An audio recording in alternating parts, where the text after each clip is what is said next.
যেমন পানির মধ্যে মধু ঢেলে মধু পরীক্ষা করা, আগুন জ্বালিয়ে পরীক্ষা করা, পিঁপড়াকে খাওয়ায় পরীক্ষা করা, নখের উপর রেখে পরীক্ষা করা, এগুলো সবগুলো ভুল পরীক্ষা। সাধারণ মানুষ চাউল কিনতে গিয়ে বলে না ভাই চাউলটা খাঁটি কিনা, ডাল কিনতে গিয়ে বলে না ডালটা খাঁটি কিনা, রড কিনতে গিয়ে বলে না রডটা খাঁটি কিনা, ইট কিনতে গিয়ে বলে না ইটটা খাঁটি কিনা, কিন্তু মধু কিনতে গিয়ে বলে ভাই মধুটা খাঁটি কিনা। এবং মানুষ পুরোপুরি বিশ্বস্ততার সাথে মধু নেওয়ার মতন অবস্থা আমাদের বাংলাদেশের মানুষের এখনও হয়নি। এটার অনেকগুলো কারণ আছে। একটা হলো শুরুতেই আমরা আমাদের মধুগুলোকে বাজারে যে মধুগুলো মানুষ বিক্রি করতে এসছে মধুগুলোকে ভেজাল করে ফেলছে, নাম্বার 1। নাম্বার 2, অনলাইনের মধ্যে প্রচুর পরিমাণ মানে অবৈজ্ঞানিক পদ্ধতিতে মধু পরীক্ষার বিভিন্ন ভিডিওগুলো ব্যাপকভাবে ভাইরাল হয়েছে, যার ফলে মানুষ ভালোটা শেখার আগেই ভুল পদ্ধতিতে মানুষের ব্রেইনের মধ্যে সেট হয়ে গেছে। যেমন পানির মধ্যে মধু ঢেলে মধু পরীক্ষা করা, আগুন জ্বালিয়ে পরীক্ষা করা, পিঁপড়াকে খাওয়ায় পরীক্ষা করা, নখের উপর রেখে পরীক্ষা করা, এগুলো সবগুলো ভুল পরীক্ষা। মধু পানির চাইতে ঘন, এর স্পেসিফিক গ্রেভিটি 1.36, এটা পানির নিচে চলে যাবে, আলকাতরাও পানির নিচে চলে যাবে, মধুও চলে যাবে, চিনি শিরাও চলে যাবে।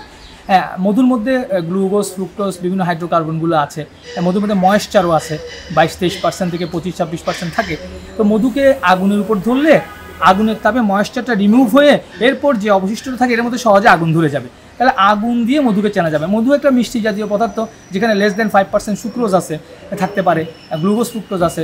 আমাদের পিঁপড়াগুলো সাধারণত চিনি জাতীয় জিনিস, মিষ্টি জাতীয় জিনিস বেশি পছন্দ করে, তো এখানে পিঁপড়া আসতেও পারে, নাও আসতে পারে। সবগুলো ভুয়া পরীক্ষা এবং এগুলা আসলে কোনো বৈজ্ঞানিক ভিত্তিও নাই। আচ্ছা, এখন আসলে আমি মধু কীভাবে চিনব, এই সবচেয়ে দামি যে প্রশ্নটা সেটা হলো, মধু চেনার সবচেয়ে সহজ পদ্ধতি হলো, একজন সাধারণ মানুষ মধু চেনার সবচেয়ে সহজ পদ্ধতি হলো মধুর মধ্যে, আমাদের বাংলাদেশের মধুগুলোর মধ্যে যে ভেরিয়েশন আছে, বিভিন্নতা আছে, বিভিন্ন রং আছে, বিভিন্ন ঘ্রাণ আছে, এটা যদি তাকে একবার চেনানো যায় তাহলে জীবনভর সে আর প্রতারিত হবে না। যেমন আমি একজন মধু বিক্রেতার কাছ থেকে একজন কাস্টমার মধুটা নিয়েছে, নেওয়ার পরে তাকে বলা হয়েছে যে সরিষা ফুলের মধু। তো সরিষা ফুলের মধুর বৈশিষ্ট্যগুলো যদি একবার সে জেনে যায়, যে মধুটা জমে যাবে, এই মধুটা সাদা হবে, এই মধুকে তাপ দিলে কেবল লাল হয়, নাহলে এটা ন্যাচারালি এটা সাদা হয়, এটা পুরোটাই শীতকালে জমে যায়, শীত বাদে অন্য মৌসুমে অর্ধেক জমে অর্ধেক লিকুইড থাকে।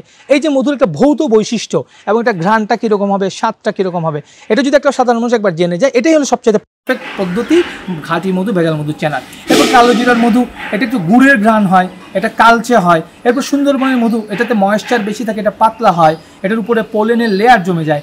এই ভৌত বৈশিষ্ট্যগুলো চিনে মধুকে চিনতে পারাটা সাধারণ মানুষের জন্য সবচেয়ে পারফেক্ট পদ্ধতি। এর বাইরে যত পদ্ধতিগুলো আছে এগুলোতে আসলে নির্ভরযোগ্য কোনো পদ্ধতি নয়।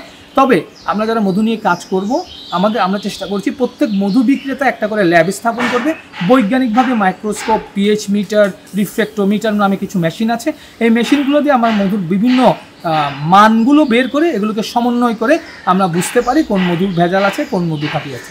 যেমন আমি এখন যেটা দিচ্ছি, এটা বড়ই ফুলের মধু। আচ্ছা, এটার পোলেনের সাথে আবার সুন্দরবনের পোলেনটা মিলবে না, ডিফারেন্ট থাকবে। আমাদের হাতের আঙ্গুলের ছাপ যেরকম ভিন্ন ভিন্ন, প্রত্যেকটা ফুলের রেণুটা ভিন্ন ভিন্ন, চেহারাটা মাইক্রোস্কোপিক চেহারাটা।